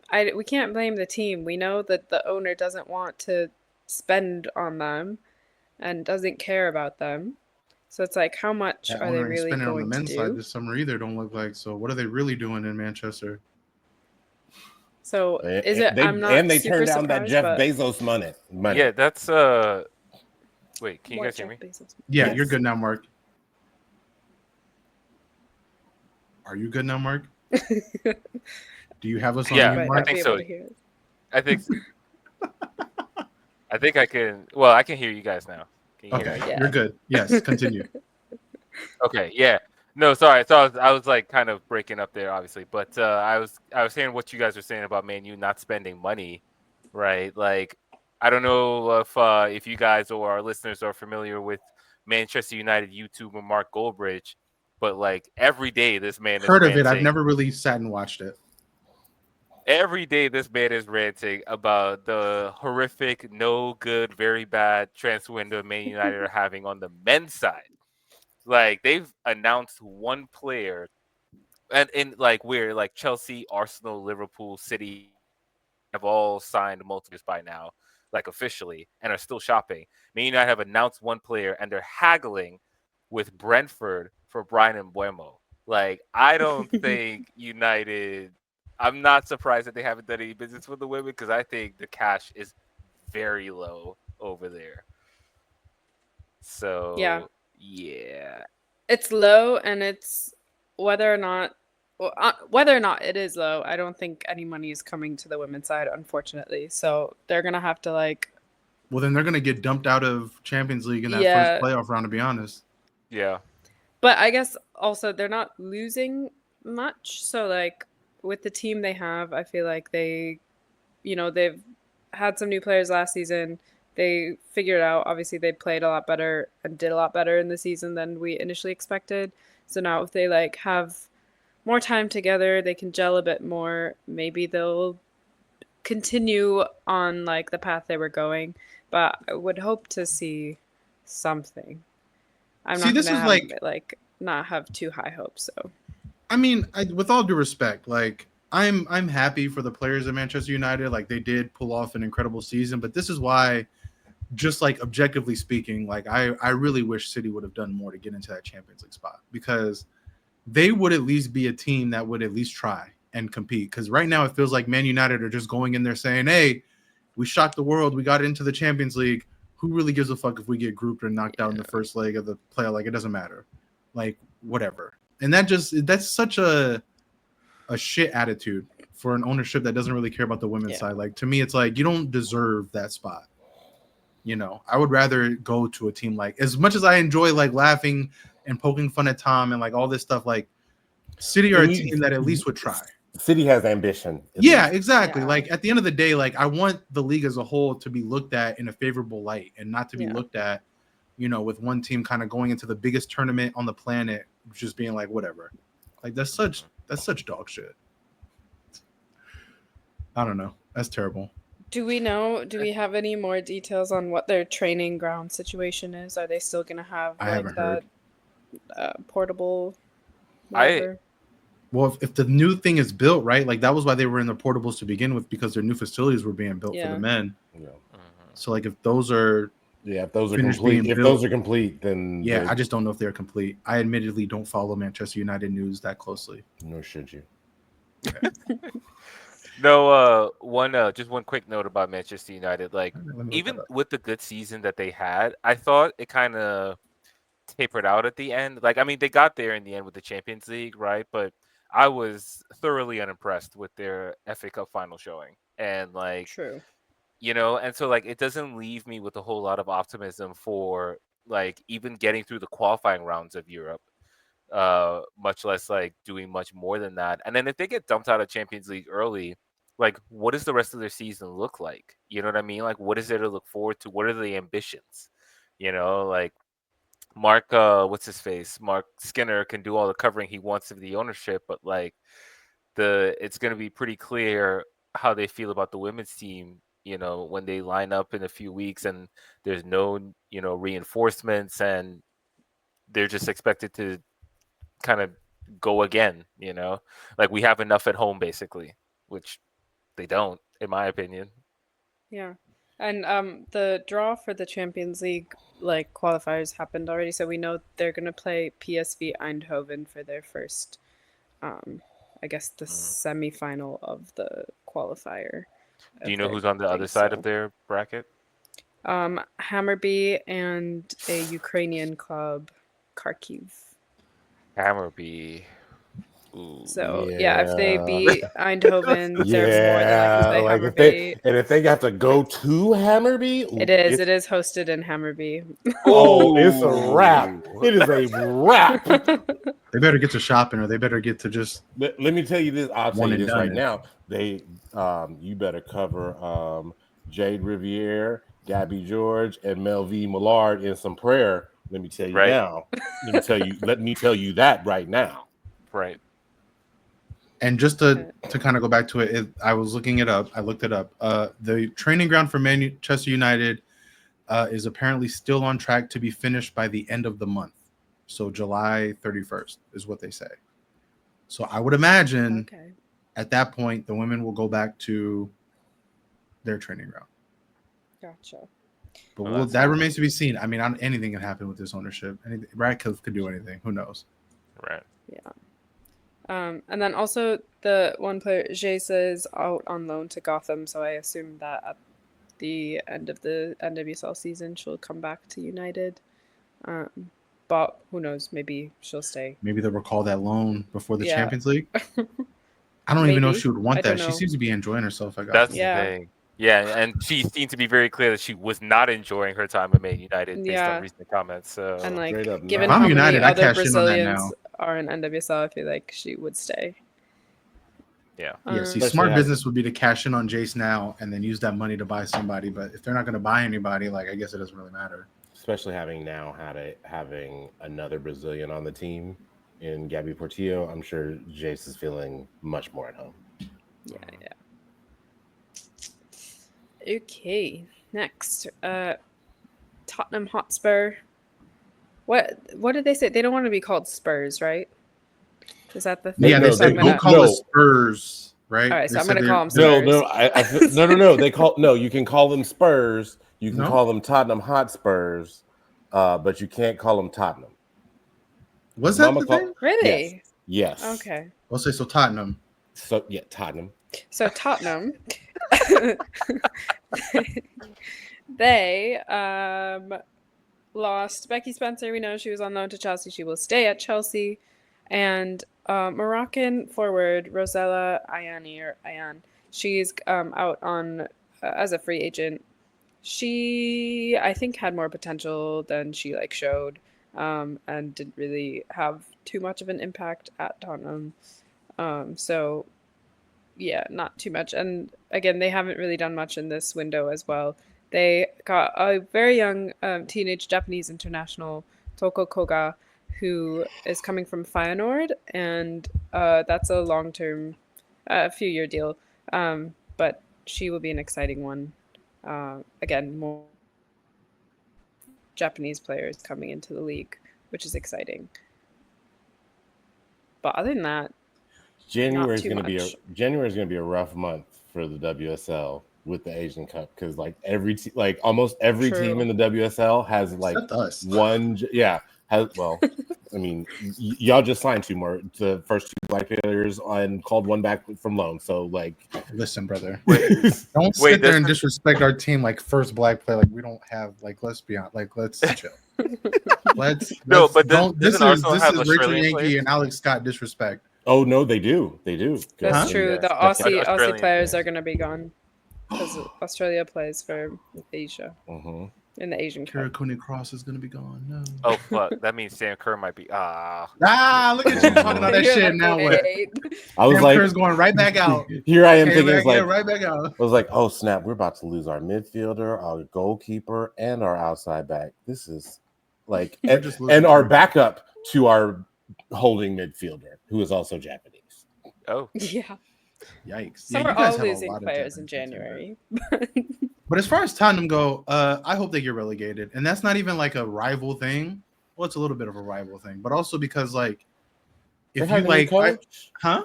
They hired a new coach. I don't care. Yes, they have a new coach. If I can trade Tottenham for like a Birmingham City or a Newcastle or a Bristol City, I do it. I would rather see them in the WSL than Tottenham.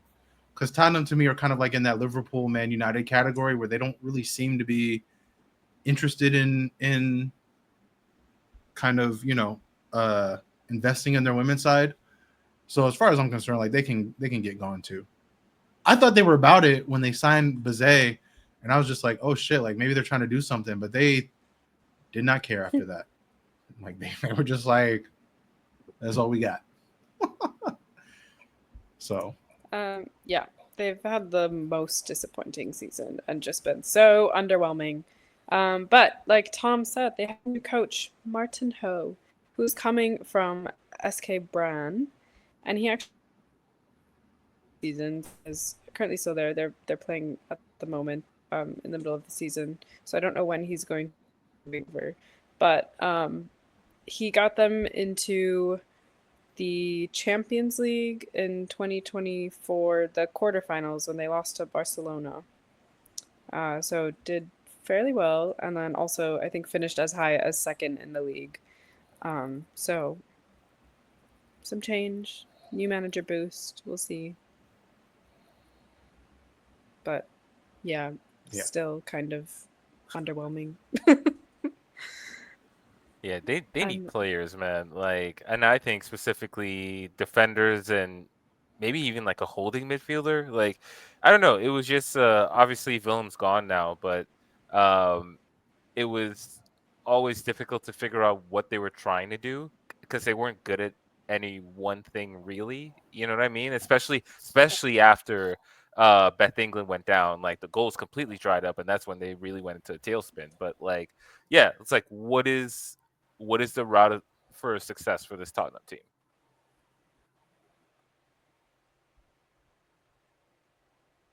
No one knows. I know that wasn't truly no one knows, and maybe Martin Ho's going to figure it out. Maybe not. I mean, coming into last season, they were supposed to be a team that fought for the top 4. Yeah. Or at least those that like 3 to 4 spot, right? Like it was them and Liverpool who a lot of people thought like, okay, are these going to be the teams to challenge City for like that third Champions League spot? And both of them flamed out horribly, just spectacular flame outs. So I don't know. Like I said, I think they're one of those teams that you put in the probably going to be relegated position until further notice. Yeah. They were, second to last? They're just above Crystal Palace. So, definitely probably going to be in the relegation battle. The whole thing about expansion might be their saving grace, but that's it. And then finally we have West Ham. Also,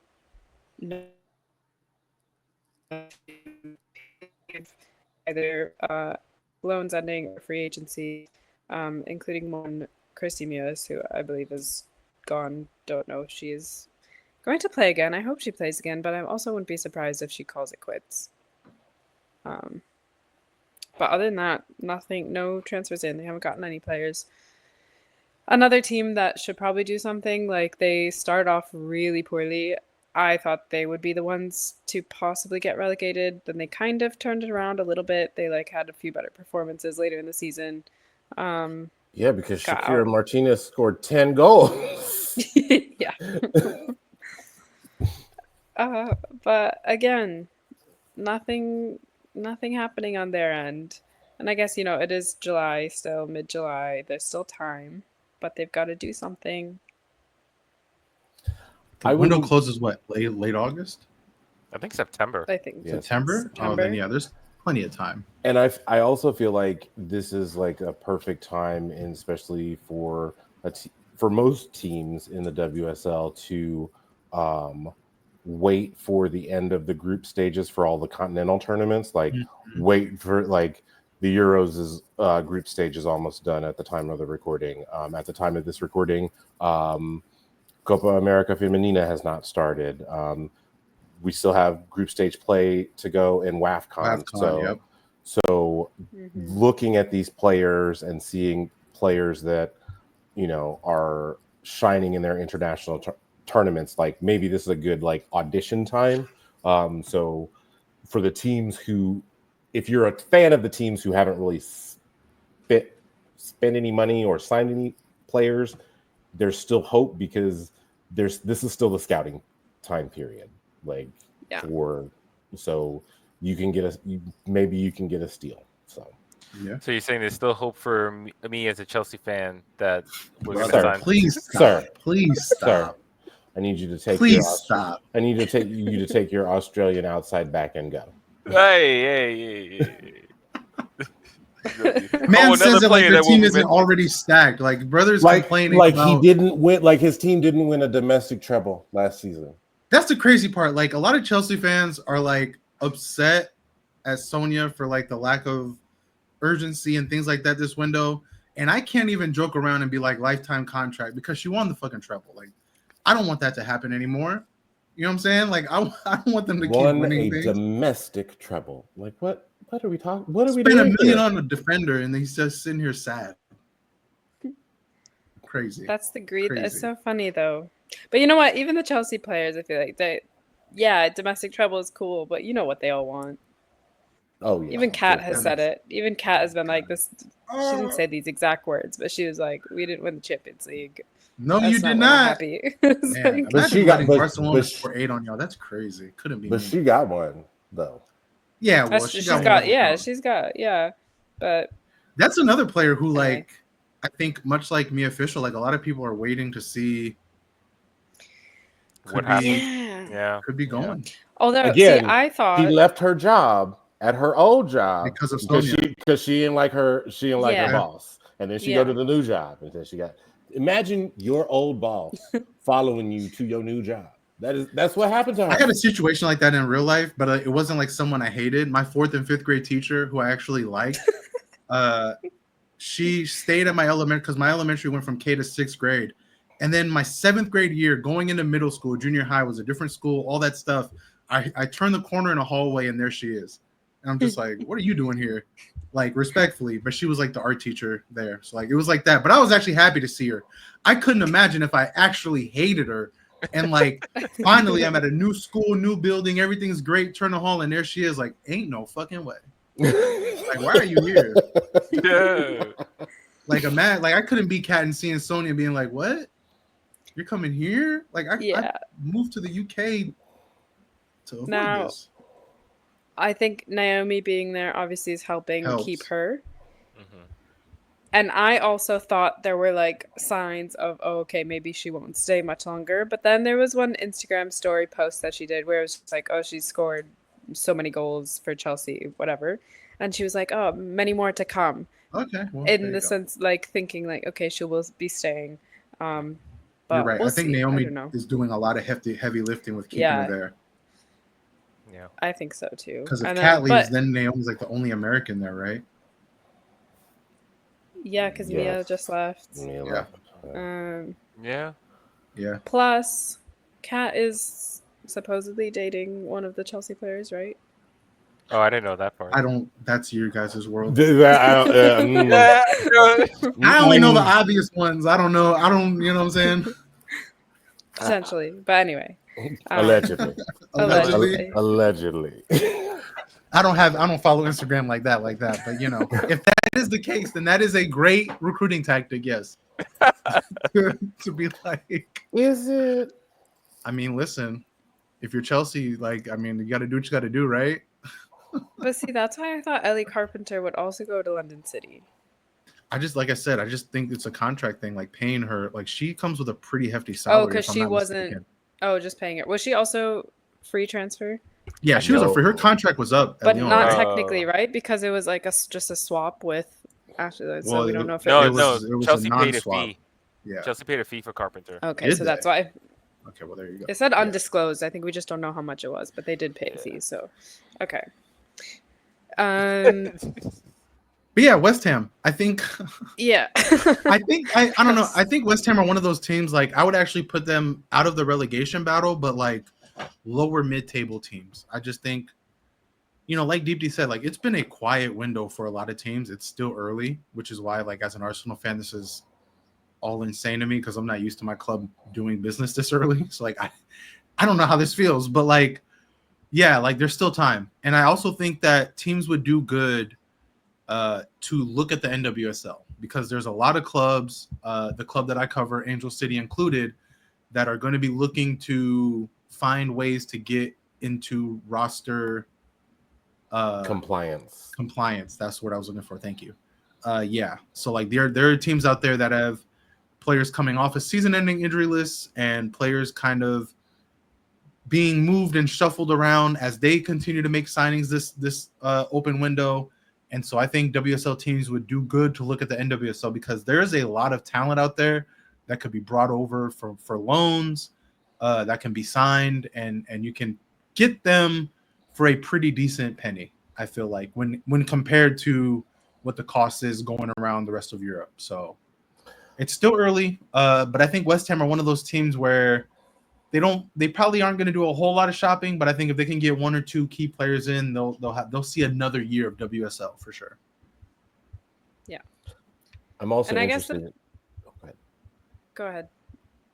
I'm also interested in like teams who have had players who have season-ending injuries last season and then coming back this season. That's like almost a whole new signing, like for Man City, a player like Risa Shimizu, who never actually played a match for Man City after getting hurt in the Olympics. That's a whole new signing. Like Arson said, it's a brand. It's like a new signing. Point. Yeah. Yeah. I was gonna say, again, with the expansion, I think like the whole playoff thing will really also see the difference in competition between like the WSL and WSL2. I don't expect like a third place WSL2 team to beat a bottom table. I don't think so either. WSL team anyway. But you never know. I mean, you never know. It's one game, like anything can happen, but it is one of those like we see in the is it both the like FA Cup and the Subway Oh, Cup yeah, just that all of them. like there's Levels besides to this. maybe the top two like championship teams, there's not really much competition there. So again, for those bottom table teams, that could be like a saving grace this season. And that could be why a lot of them are quiet right now. Like they just kind of understand that the chances of them, like there's no automatic relegation this year. It's basically a freebie year. And like while the last place team is going to have to play that play-in match, like you said, that is a third place WSL team. So it's not even the first two, right? Like you should be able to beat them with reserves, if we're being honest. So that could be part of it. Which again, to me, is just dog shit mentality. I hate that mentality. But it is what it is. I get it. All right. That was all the transfers I have so far. Different coaching changes. The last one that we didn't talk about was Matt Beard, best manager in the league according to Tom, is going to Burnley. JJ Watt has acquired Matt Beard. Yes. I was about to say it looks like Burnley are what, 3? Our third Yeah. tier? Mm-hmm. Okay, because I'm looking at the WSL 2 and I'm like, I don't see Burnley. Who knows? Yeah, JJ and Khalil are taking their investment seriously as a club in total. So good for them. Yeah, I mean, Burnley has fully professionalized, right? And they actually applied to be in the WSL2 when I think it was Reading. Reading was forced to drop out, so you had a situation where Sheffield United were relegated based on results from that season. Mm-hmm. They're now just going to stay in the league, but Burnley did apply to see if they could get in. But I think that in the end they did the right thing in letting Sheffield stay. But I also appreciate Burnley's ambition, and that's like being fully professionalized in the third tier and having a manager like Matt Beard, like, and that's not a hot take. Matt Beard's definitely the best coach in that league, right? So he's definitely the kind of coach that, like you sign as a team like that where you're just like, okay, I just need you to get us good enough to where, respectfully, get us good enough to where we can have enough money to replace you with someone better. Yes. But like, but I think, being fully professionalized, getting Matt Beard, they are fully expected, I think, to like get promoted and continue. And they obviously want to make it to championship at the very least. So, I mean, but good moves for them, and that's what we want to see. That good investment. I just want to see good investors investing, man. That's what I want in the women's game. Just properly invest in the clubs the right way. Agreed. Are you looking at Trev? What is that? What's that hard? I'm looking at both of y'all respectfully. What? Sir. I don't know what you're talking about. Well, okay, but I do want to say also, if we want to compare like investors, JJ Watt taking over Burnley versus someone like Mr. Serena. I was about to say, that's what I'm really thinking about. Alexis Ohanian. Yeah. Coming into Chelsea, dropping a bucket, useless investment in my opinion. Yeah. Useless in terms of growing the women's game, but it is going to be helpful for his VC in terms of what that portfolio brings. And what that means. Yeah.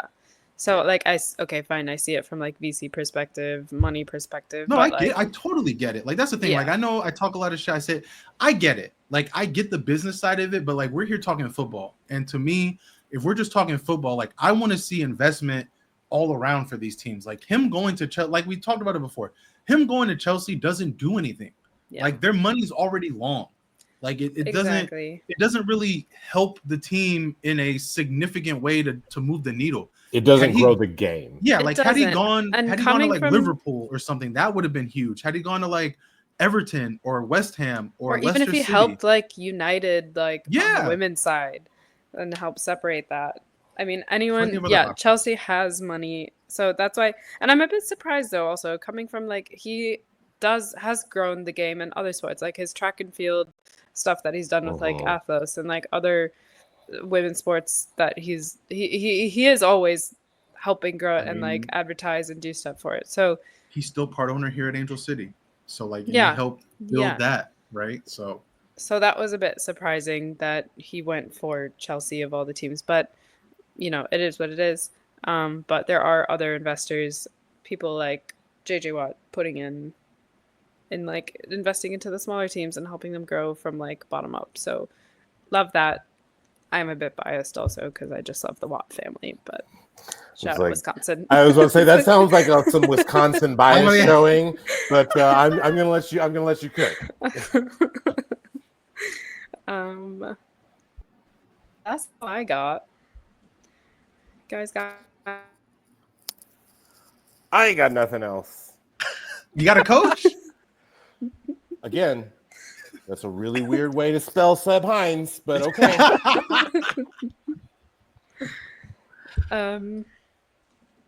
All right, that's good. To